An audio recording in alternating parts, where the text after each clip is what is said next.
নমস্কার, CNN 24 এর আজকের সংবাদে আমি শিবানী আপনাদের সবাইকে জানাই স্বাগত। প্রথমে দেখে নেব আজকের সংবাদ শিরোনাম। আমরাঘাটে দরিদ্র অসহায় পরিবারকে 2 লক্ষাধিক টাকার জরিমানা বিদ্যুৎ বিভাগের, তীব্র প্রতিক্রিয়া। শিলচর মালুগ্রামে অবৈধ সুদখোর গ্রেফতার, 5 বছরে 5 লাখ পরিশোধ করেও নিস্তার মেলেনি ভুক্তভোগীর। বাজারে ছড়া 1 কোটি টাকার 2 কুইন্টাল 58 কেজি শুকনো গাঁজা জব্দ। আয়নাছড়া চা বাগান প্রাথমিক বিদ্যালয়ের শিলান্যাস করলেন বিধায়ক মিহির কান্তি সোম। শিলচরে NHIDCL এর ড্রেনের কাজে অনিয়ম ও নিম্নমানের অভিযোগ। এবারে আজকের সংবাদ বিস্তারিত। আমরাঘাট মোহনখাল এলাকার দরিদ্র অসহায় পরিবারকে 2 লক্ষাধিক টাকার জরিমানা বিদ্যুৎ বিভাগের। ধলাই আমরাঘাট মোহনখালের মিলন মিয়া লস্করের উপর 2,13,000 টাকার বিল আসায় হতভম্ব হয়ে পড়েন তিনি। জানা গেছে 17 নভেম্বর বাড়ির একটি গাছ কাটার সময় গাছের একটি ডাল পড়ে গিয়ে বিদ্যুতের খুঁটি ভেঙে পড়েছে। এই খুঁটি ভেঙে পড়ায় বিদ্যুৎ বিভাগ দরিদ্র এই লোকের উপর 2,13,000 টাকার একটি বিল ধরিয়ে দিয়েছে বিদ্যুৎ বিভাগ।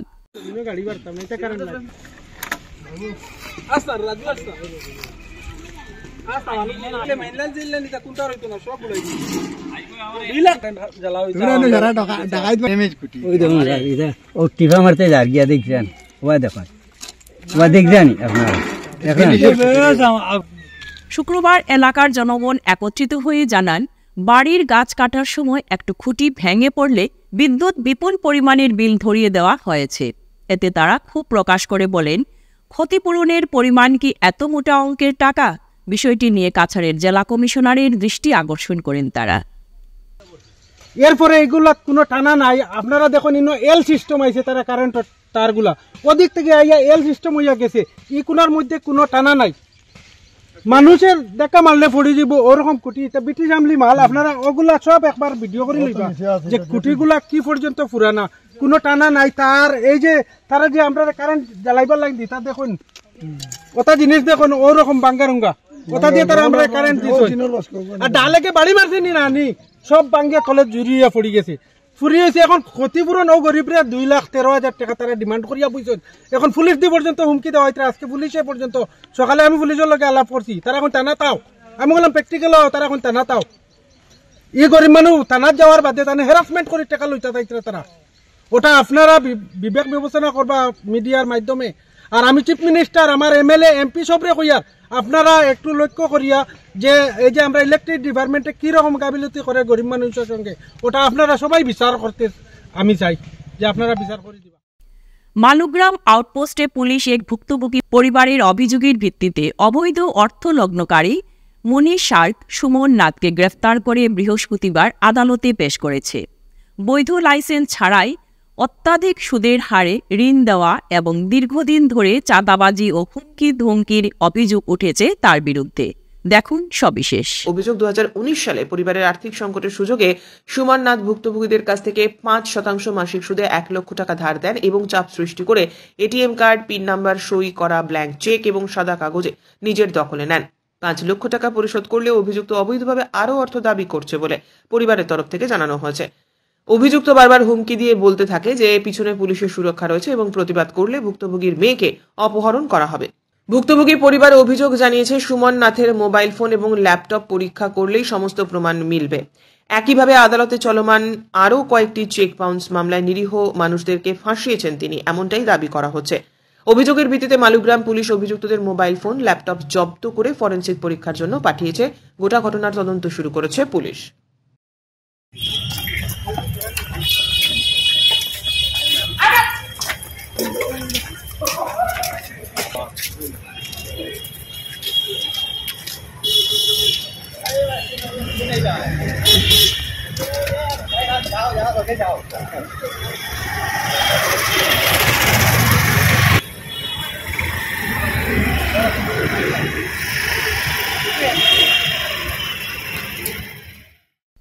বাজারে ছোড়া অসম ত্রিপুরা সীমান্ত চুরাইবাড়ি এলাকায় পুলিশের হাতে লাগলো বহু পরিমাণের গাঁজা। দেখুন সবিশেষ। জানা গিয়েছে শুক্রবার সকালের দিকে ত্রিপুরা থেকে মহেন্দ্র কোম্পানির 4 চাকার গাড়ি বোঝাই একটি লরি পুলিশের স্ক্যানারে ধরা পড়ে। অসমের প্রবেশদ্বার বাজারে ছড়ার চুরাইবাড়ি পুলিশ আউটপোস্টে এনে জোর গতিতে তল্লাশি চালালে মাছের কার্টুন থেকে 2 কুইন্টালের বেশি শুকনো গাঁজা উদ্ধার করেছে পুলিশ। তল্লাশির সময় বিশেষভাবে নেতৃত্ব দেন গেট ইনচার্জ প্রণব মিলি। এদিকে চেকিং চলাকালীন সময় গাড়ির চালক গা ঢাকা দিতে সক্ষম হয় সুযোগ বুঝে। মাছের কার্টুনগুলির ওপরে মাছ থাকলেও নিচে ছিল শুকনো গাঁজা, এমনটাই পুলিশের অভিমত। জব্দকৃত গাঁজার আনুমানিক বাজার মূল্য প্রায় 1 কোটি টাকা। হঠাৎ করে নিষিদ্ধ গাঁজা সামগ্রী উদ্গত হওয়ায় শঙ্কিত হয়ে রয়েছে সচেতন মহল। সাংবাদিক বন্ধুসকল, এটা ইনফৰমেশ্যন দিবলৈ আপোনালোকক মাতি অনা হৈছে। তো নাকা চেকিংটো আমাৰ চলিয়ে থাকে, কিন্তু যোৱা এসপ্তাহ 10 দিন ধৰি আমাৰ নাকা চেকিংটো যথেষ্ট ষ্ট্ৰিনজেণ্ট কৰা হৈছে আৰু তাৰ কিছুমান আমি আউটকাম পাইছোঁ। মানে ড্ৰাগছ ৰিকভাৰী ক্ষেত্ৰত 13 তাৰিখে আমি নাকা চেকিঙত এটা পাথাৰকান্দি এৰিয়াত, এটা ৰাতাবাৰী এৰিয়াত দুটা মানে ড্ৰাগছৰ কেছ আমি ক্ৰেক কৰিবলৈ সক্ষম হৈছোঁ, ৰিকভাৰী কৰিবলৈ সক্ষম হৈছোঁ। পাথাৰকান্দিত যিটো হৈছে তাত আমি 528 কেজি গাঞ্জা আমি ৰিকভাৰ কৰিবলৈ সক্ষম হৈছোঁ এখন বলেৰো পিকআপ ভেনৰ পৰা। তাৰপিছত 13 তাৰিখতে আৰু এটা নাকা চেকিঙত ছাকচেছফুল নাকা চেকিং ৰাতাবাৰী থানাৰ অন্তৰ্গত থানাৰ পৰা একেবাৰে নিলগতে তাত আমি 15.2 কেজি গাঞ্জা ৰিকভাৰ কৰিবলৈ সক্ষম হৈছোঁ এখন মাৰুতি এক্সপ্ৰেছো গাড়ীৰ পৰা। তাৰপিছত যোৱাকালি ৰাতি আমাৰ নাইট পেট্ৰলিং টিমে নাকা চেকিং এখন গাড়ী ইণ্টাৰচেপ্ট কৰিছিলে, নাকা পাৰ্টি এজ ৱেল এজ আমাৰ নাইট পেট্ৰলিং পাৰ্টি মিলি তাত আমি 255 কেজি গাঞ্জা ৰিকভাৰ কৰিবলৈ সক্ষম হৈছোঁ এখন টাটা পাঞ্চ ভেহিকলৰ পৰা। চ' এই গোটেইখিনি যদি আমি মাৰ্কেট ভেলু চাওঁ এই তিনিটা কেছৰ প্ৰায় 3.99 ক্ৰ'ৰ, মানে এপ্ৰক্সিমেটলি 4 ক্ৰ'ৰ ভেলু হয়। চ' এই সংক্ৰান্তত আমি 3খন ভেহিকল অলৰেডি ক'লোঁ যে আমি চিজ কৰিছোঁ আৰু এজন ব্যক্তিক এৰেষ্ট কৰা হৈছে ৰাতাবাৰী কেছটোৰ ক্ষেত্ৰত, আৰু বাকী পাথাৰকান্দি ৰোতা যিটো কেছ সেইটো আমি অভিযুক্তৰ সন্ধান অব্যাহত ৰাখিছোঁ। Thank you. সেইটো আমি এতিয়াও মানে ডিটেইলছখিনি এতিয়া নকওঁ। আমি যিটো গোটেইখিনি তিনিটা কেছৰে যিটো মানে ক'ৰ পৰা ক'ত উৎপত্তি হৈছিলে আৰু ক'ত যাব লগা আছিলে ডেষ্টিনেশ্যন আমি গোটেইখিনি ভালদৰে এক্সামাইন কৰি আছোঁ আৰু সঠিক সময়ত জনোৱা হ'ব। যিজন হেলাল উদ্দিন হয় তেখেত পাথাৰকান্দি এৰিয়াৰ হয়। প্রধানমন্ত্রী চা শ্রমিক প্রতোষণ যোজনার অধীন শুক্রবার আয়নাছড়া চা বাগান প্রাথমিক বিদ্যালয়ের শিলান্যাস করলেন উধারবন্দের বিধায়ক মিহির কান্তি সোম। সঙ্গে ছিলেন আয়নাছড়া চা বাগানের ম্যানেজার প্রতিম বাসু, উধারবন্দ ব্লক আঞ্চলিক পঞ্চায়েত সভাপতি সুমন কেওট, উধারবন্দ জেলা পরিষদ সদস্য রোহিত সিং, শালগঙ্গা জেলা পরিষদ সদস্যা দীপ্তি শুক্লবৈদ্য, পাতিছড়া জিপি সভানেত্রী সীমা তাঁতি, বিদ্যালয় পরিচালনা কমিটির সভাপতি অশ্বিনী তাঁতি, চেয়ারম্যান সম্পাদক। শিলান্যাস অনুষ্ঠানে মুখ্য অতিথির বক্তব্যে তিনি বিজেপি সরকারের জনকল্যাণমূলক কাজের ফিরিস্তি দেন। বিধায়ক বলেন, এই এলাকার 1 মাসের মধ্যে 2টি শিলান্যাস করব ও 1টি অঙ্গনওয়াড়ি কেন্দ্রের উদ্বোধন হয়েছে। তিনি বিজেপি সরকারের প্রতি বিভিন্ন জনকল্যাণমূলক কাজের ফিরিস্তি দেন। পাশাপাশি কংগ্রেসের দলের সময় এই এলাকায় যে নগ্ন রূপ ছিল তা তুলে ধরেন। তিনি বলেন, আজ বিনে পয়সায় চাকরি হচ্ছে, তাই ছেলে মেয়েদের লেখাপড়ার জন্য অনুরোধ জানান। মানুষ না খেয়ে মরতে না বলে 3 বেলা খাবার ব্যবস্থা মোদিজি করে দিয়েছিলেন। ভারতের ভ্যাকসিন তৈরি করে ভারতীয় সায়েন্টিস্টরা এই ভ্যাকসিন দিয়ে ভারতবর্ষকে রক্ষা করে বিদেশও পাঠিয়ে বিদেশি মানুষকেও রক্ষা করেছে। কেউ আমরা কষ্ট করতে হয়নি। সেই সময় আমরা আজও বেঁচে আছি। গতিকে মোদিজির নেতৃত্বে যেভাবে দেশ এগোচ্ছে, চা বাগানগুলোতে রাস্তা বানাচ্ছে, বিশেষ করে এই চা বাগানের শ্রমিকদেরকে জমি, এখন নিজের যে জায়গা আছে সেই জমির মালিক আপনারা। এই জায়গার মানে আপনাদেরকে পাত্তা খুব শীঘ্রই আপনাদের প্রতিটা কনস্টিটিউয়েন্সিতে কমতে 1-2টা গার্ডেনে আমরা দিতে যাচ্ছি, এবং সেটা যদি 8 বিঘা থাকে 1 বিঘা আপনাকে দেওয়া হবে। পুরোটা এখন পাবে না, 1 বিঘা যে শুরু হবে, তার যদি 4 কাঠা থাকে 4 কাঠার মালিক আপনি হতে পারবেন। এইভাবে একটা সরকার আপনাদের নিজস্ব নামে আইডেন্টি। এখন ঝড়ের বৃষ্টিতে যখন সাইক্লোনে ফেলে দেয় আপনাকে কোনো সাহায্য পাওয়া যায় না, কেননা আপনার নামে কোনো কাগজপত্র নেই। এই জন্য এখন সরকার এটা ব্যবস্থা করেছে, আপনার নামে অ্যালটমেন্ট স্লিপ পাবে। আপনার পাঠটা পাবেন। গতিকে এই কাজগুলো করুন, আর আগামী দিনে আরো সুযোগ পেলে অনেক কিছু বলবো, বলার অনেক আছে। ছাত্রদেরকে পড়াশোনা আপনাদের পাশেই অঙ্গনবাড়ি সেন্টার বানিয়ে দিয়েছি, বাচ্চারা এখানে যাচ্ছে। আপনাদের এখানে জগন্নাথ মন্দিরও বানিয়ে দিয়েছি, সেখানে ট্রেনিং এর ব্যবস্থাও আমরা করব, যেখানে হাতের কারুকার্য কারিগরি করে আপনারা কিছু শিখতে পারেন। আমি আর সময় নষ্ট করছি না, প্রত্যেকে একটা অনুরোধ, আধার কার্ড ঠিক রাখবেন, ব্যাংকের বই শুদ্ধভাবে রাখবেন, নাম ভুল দিয়ে না, আর ভোটার আইডি, এই 3 জিনিস নিজে ঠিক রাখুন, তবেই আপনার বাচ্চার ভবিষ্যৎ, আপনার ভবিষ্যৎ উজ্জ্বল থাকবে। অত্যন্ত নিম্নমানের ড্রেনের কাজ চলছে শিলচরে NHIDCL নিযুক্ত ঠিকাদার সংস্থার ড্রেনের কাজে অনিয়ম ও নিম্নমানের অভিযোগ উঠেছে। সোনাই রোড কাস্টম কোয়ার্টারের পার্শ্ববর্তী ড্রেনের ব্যাড লেভেল থেকে উঁচু করে দেওয়া হয়েছে নালার ভিত। তাছাড়া কাস্টম কোয়ার্টারের বাউন্ডারি ওয়াল থেকে প্রায় 1.5 হাত দূর থেকে ড্রেনের ওয়াল নির্মাণ করা হচ্ছে। স্থানীয়রা জানান ড্রেনটি পুরোপুরি সাপনালার মতো দেখতে। বৃহস্পতিবার রাতে নির্মাণ কাজ আটকে দিলেন সোনাই রোড উন্নয়ন সংস্থার সদস্যরা। সংস্থার সংবাদ মাধ্যমকে জানান, নিম্নমাফিক সুস্থ ও সুন্দরভাবে কাজ না করতে পারলে ড্রেনের কাজটি করতে দেওয়া হবে না। তারা বৃহস্পতিবার রাতে প্রতিবাদ জানান।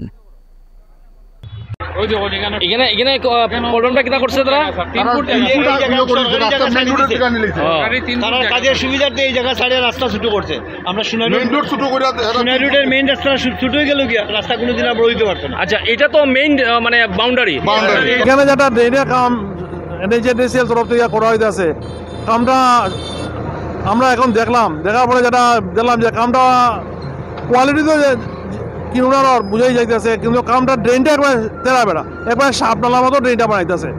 বিগত দিনে আমরা তারা কইয়া দিছি যে আমাদের ড্রেনটা যেটা স্ট্রেট ড্রেন হইব, কারণ সামনে থেকে যেটা ড্রেন আছে এটা স্ট্রেট, যেটা মিউনিসিপ্যালিটি বানাইছে, কিন্তু এই ড্রেনটা একবার তেরা বেড়া করে বানাইতেছে, যেটা অ্যালাইনমেন্টে কোনো ঠিক নাই। তারপরে দেখা যাচ্ছে কি যেটা সরকারি যেটা জমি আছে সেই জমিটা প্রায় 2 ফুট 2.5 ফুট, কোনো জায়গায় 3 ফুট যেটা ছাড়িয়া তারা দিতেছে। আলটিমেটলি রাস্তাগুলো আমাদের ছোট হয়ে যেতেছে। ছাড়ার কারণটা কি? আমরা কিছু বুঝি না, তারা কই আছে কি প্রবলেম, তারা সুবিধার লাগে আমরা বুঝি না। সুবিধার্থে এটা একটা 2 নম্বর যেটা বেড লেভেলটা আছে, বেড লেভেলটা তারা উপর দিকে উঠাই দিচ্ছে। এটা আমরা ক্রস কালভার্টটারে এটা গিয়া আশুতোষ যেটা ক্রস কালভার্ট আছে, ক্রস কালভার্টারে ডিস্টার্ব করবো জল নিষ্কাশনের লাগে, কারণ আশুতোষ মাসের মধ্যে 8 মাসই জল থাকে।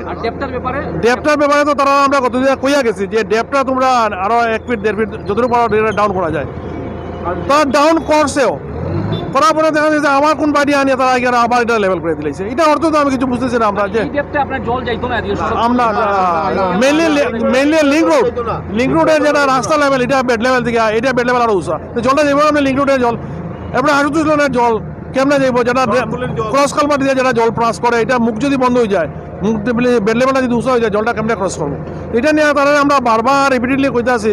ততপরে দেখা যায় যে তারা কামটা করতেছে। এখন আমরা সবাই আইসি, আইয়া কামটা দেখছি, দেখে তারা কইছি আপাতত তোমরা কামটা ইয়ে করো, বন্ধ রাখো, আমরা বেড লেভেলটা তোমরা ঠিক করো, ঠিক করে কামটা স্টার্ট করো, এটাও আমরা বাইজালবাড়ি থানার অন্তর্গত মেলকাবাড়ি এডিসি ভিলেজে বৃহৎ গাঁজা বিরোধী অভিযানের সময় ব্যাপক উত্তেজনা ছড়ালো। দেখুন সবিশেষ। বৃহস্পতিবার সকালে বন দপ্তর, পুলিশ এবং BSF এর অতিরিক্ত নিরাপত্তা বাহিনী যৌথ বাহিনী এলাকায় দফায় দফায় অভিযান চালায়। একটি পূর্ণাঙ্গ গাঁজা বাগান থেকে প্রায় 8000 গাছ কেটে ধ্বংস করে দেওয়া হয়েছে। দীর্ঘদিন ধরেই এই অঞ্চলে গোপনে গাঁজা চাষ হওয়ার অভিযোগ উঠছিল। অভিযোগ চলাকালীন হঠাৎই পরিস্থিতি উত্তপ্ত হয়ে ওঠে। অভিযোগ, গাঁজা বাগান ধ্বংস করার পর গ্রামের একদল উত্তেজিত মহিলা নিরাপত্তা বাহিনীর ওপর চড়াও হয়, আর এতে BSF জওয়ান এবং এক বনকর্মী আহত হন। তাদের চিকিৎসা শুরু করা হয়েছে। ঘটনার পর এলাকা জুড়ে কিছু সময়ের জন্য আতঙ্ক এবং বিশৃঙ্খলার পরিস্থিতি সৃষ্টি হলেও পুলিশ এবং নিরাপত্তা বাহিনী পরিস্থিতি স্বাভাবিক করে। কে বা কারা হামলায় জড়িত ছিল শনাক্ত করার চেষ্টা করছে পুলিশ।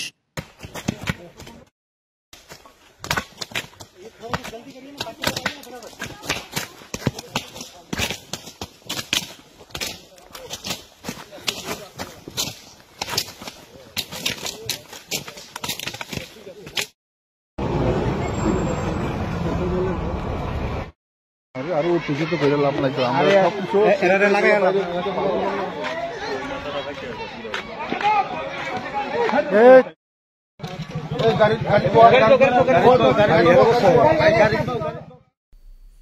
ফিরছি একটি বিরতির পর, আপনারা সঙ্গে থাকুন। Grace well hospital, Meherpur, Silchar. এখানে আপনারা পাবেন ডায়ালিসিস, এন্ডোস্কোপি, সোনোগ্রাফি, ইকোকার্ডিওগ্রাফি, এক্স-রের মতো বিশেষ সুবিধে।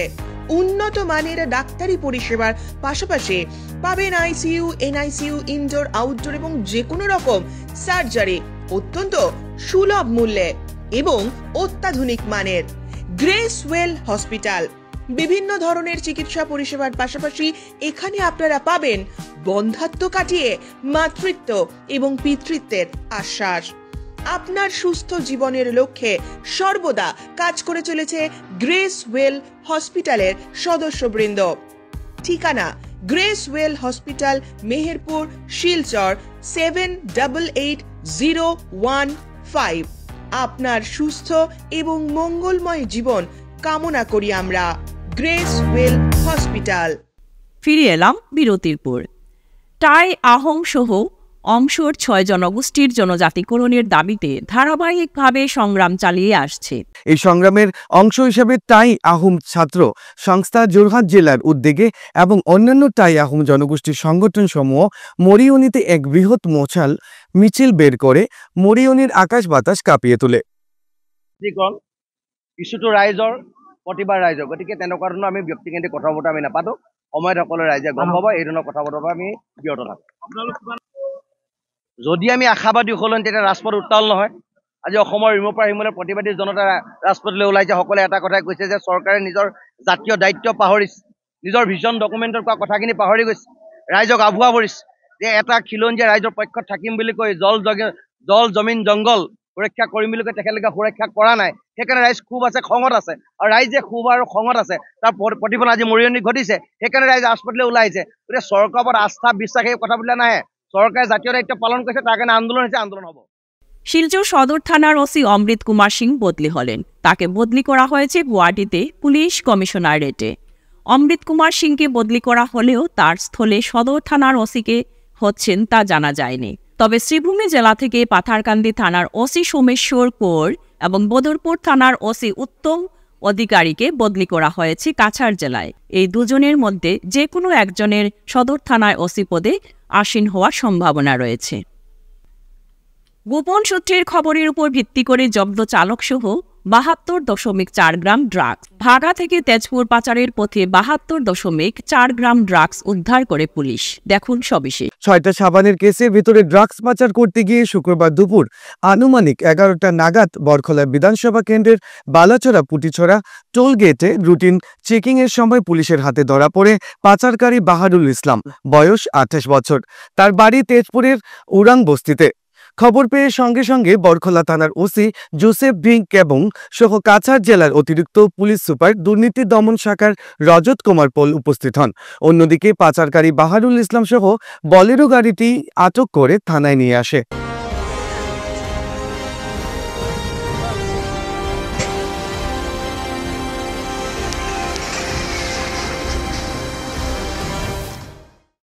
শিলচর এস.এম. দেব স্টেডিয়ামে জেলা ক্রীড়া সংস্থার পরিচালনায় প্রফুল্লচন্দ্র বণিক মেমোরিয়াল সুপার ডিভিশন লিগের ফাইনাল খেলাটি গতকাল রাত্রে ফ্লাড লাইটের মাধ্যমে শিলচর স্পোর্টিং ক্লাবের সাথে অরুণাচল এস এর খেলা হয়। দেখুন সবিশেষ।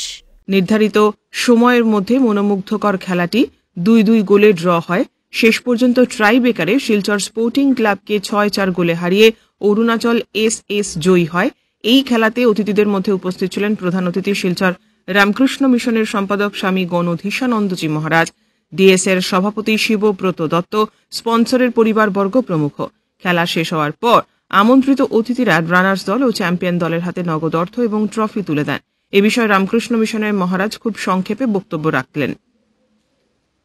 নমস্কার, আমি রামকৃষ্ণ মিশন সেবাশ্রম শিলচরের স্বামী গণধীশানন্দ। এই শিলচর ডিএসএতে এসেছি। টিজি গ্রুপের আজকে ফাইনাল ম্যাচ, দুটো টিম খেলছে, অরুণাচল আর রাইজিং দল। খেলার মধ্যে আজকে এখনো পর্যন্ত যা হয়েছে হাফ টাইম পর্যন্ত ২-১ গোল করছে। খুব উত্তেজনাপূর্ণ খেলাধুলা, দুর্দান্ত খেলা হচ্ছে। আর এদের ম্যানেজমেন্ট অত্যন্ত সুন্দর, একেবারে ছবির মতো যাকে বলা যায়। আমি এসে খুব ভালো লাগছে, আর খেলাটাও খুব ভালো হচ্ছে। মাঝে মাঝে এখানে অন্যান্য অনুষ্ঠানেও আসি, তা ডিএসএ এমনি সব কিছুই ভালো, কিন্তু আরেকটু যদি ম্যানেজমেন্ট ঠিক হতো তাহলে আরও ভালো হতো। কেননা শিলচর ডিএসএ খুব নাম আছে ইয়েতে, গোটা আসাম জুড়ে, এমনকি কলকাতার অন্যান্য জায়গা থেকে যারা খেলতে আসেন তারাও খুব নাম করে। আমি আশা করব অন্যান্য সামনের দিনে এই ডিএসএ আরও খুব সুন্দর ইয়েগুলো থাকবে, ব্যবস্থাগুলো খুব ভালো থাকবে। আর আপনাদের সবাইকে আমার শ্রদ্ধা নমস্কার জানাচ্ছি। আমি চাই এই পিজি গ্রুপ দিনের পর দিন উন্নতি করুক, কেননা এইসব খেলাধুলার সমাজের খুব দরকার আছে। শরীর স্বাস্থ্য না হলে তো সমাজ ভেঙে পড়বে। এই পিজি গ্রুপ বিভিন্ন খেলাধুলার এখানে আয়োজন করে, এই জন্য পিজি গ্রুপকে আমি ধন্যবাদ। আজকের সংবাদ এ পর্যন্তই। নমস্কার।